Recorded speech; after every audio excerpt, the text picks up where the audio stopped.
Hi everyone, welcome back to the cocktail vlog. I'm Steve the bartender, and today I'm showing you how to make two different recipes for the poet's dream. This is actually reminiscent of the Queen Elizabeth, which I have done on the channel once before. From memory, it's dry vermouth, Benedictine and citrus. Really simple drink. It quite surprised me. I really enjoyed it. Low ABV. I'll leave a link to that in the description below as well as up here. Kat actually picked this one out, but as soon as I saw it I was quite excited because I remember how much I like that particular cocktail, and this is similar just with a little extra dose of gin.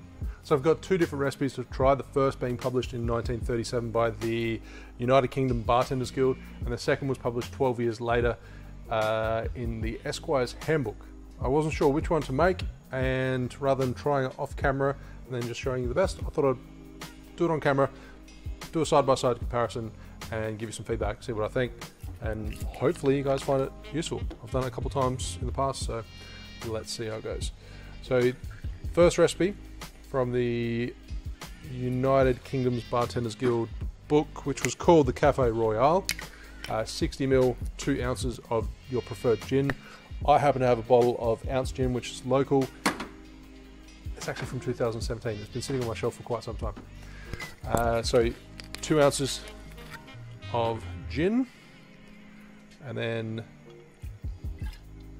22.5ml, 3/4 ounce of dry vermouth. So Dolan, a French vermouth, relatively light. And I've got Benedictine, a sweet herbal liqueur, 7.5ml, 1/4 ounce. So that's the first recipe, including 2 dashes of orange bitters. And onto the second one, same ingredients, just different ratios. It calls for 30 gin, 1 ounce. It's a little bit less. A little bit more vermouth. 30ml, 1 ounce. And a little bit more Benedictine. So lighter, a little bit sweeter, more herbal notes is what I'm expecting. 15ml, 1/2 ounce. Benedictine liqueur. And same with the 2 dashes of orange bitters.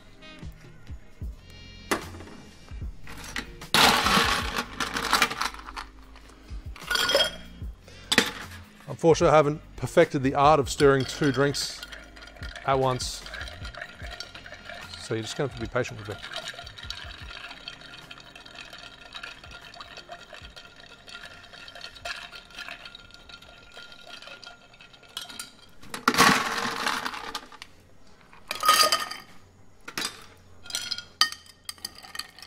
It's a vermouth-based cocktail. It doesn't have a lot of gin in it, so I'm only going to stir for 20-30 seconds.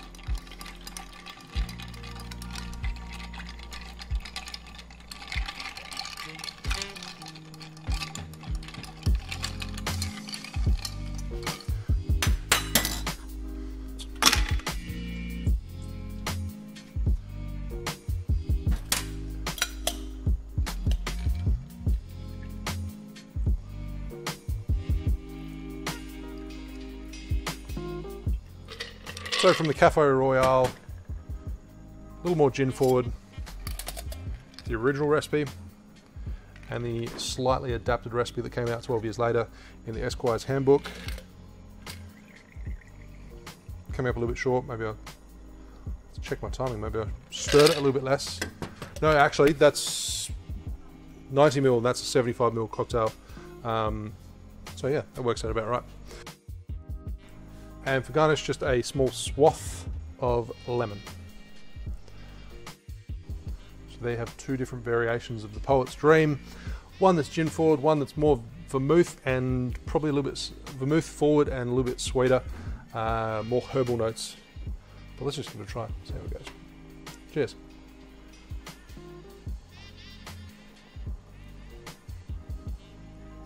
Definitely more gin forward. You get those subtle botanicals from the vermouth. Not too much sweetness from the Benedictine because you've only got that really small measure. If you're a martini drinker, then this will be your cup of tea.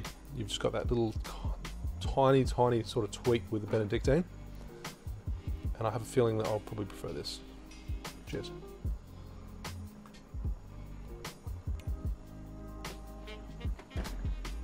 Definitely a lot sweeter. You get the herbal notes on the nose.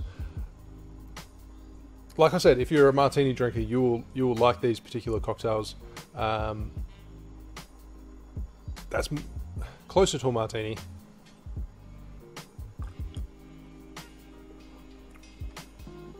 Considerably sweeter. This is actually quite dry. Obviously get a lot of citrus from the lemon oils, but complemented with the orange as well.